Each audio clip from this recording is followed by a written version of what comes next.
Hi friends, welcome to the law teller YouTube channel.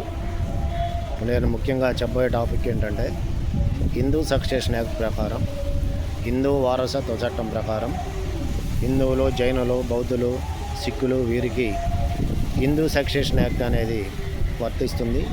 Hindu succession act ప్రకారం class 1 వారసులు అంటే ఎవరు, క్లాస్ 2 వారసులు అంటే ఎవరు?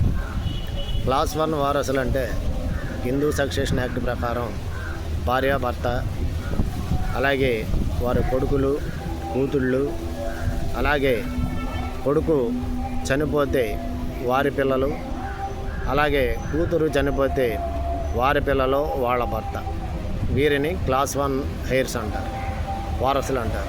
అలాగే ఇకపోతే క్లాస్ 2 వారసులు అంటే ఎవరంటే తల్లిదండ్రులు,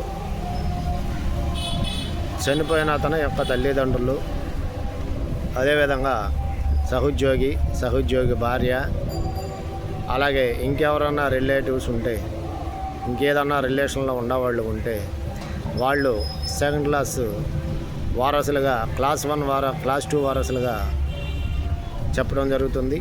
అదేవిధంగా ఈ హిందూ సక్సెషన్ యాక్ట్ ప్రకారం క్లాస్ 1, క్లాస్ 2 లీగల్ వారసులు లేనప్పుడు ఆ ప్రాపర్టీలు ఎవరికి చెందుతాయంటే వారి యొక్క ఏజెంట్స్కి. ఏజెంట్స్లో రకాలు ఉంటాయి, 2 రకాలు ఉంటాయి. వారికి మాత్రమే, వారి బాగోగులు చూసేవారికి వాళ్ళకి మాత్రమే ఆ ప్రాపర్టీస్ అనేది, లేదంటే ఏజెంట్స్కి, లేదంటే వాళ్ళు ఏదన్నా వీలునామాలు, బోల్నామాలు అటువంటి రాస్తే వారికి మాత్రమే చెందుతాయి. సో ఫ్రెండ్స్, ఈ హిందూ సక్సెషన్ యాక్ట్ ప్రకారం వారసులు అనేవాళ్ళు 2 రకాలు, క్లాస్ 1 అండ్ క్లాస్ 2 వారసులు ఉంటారు.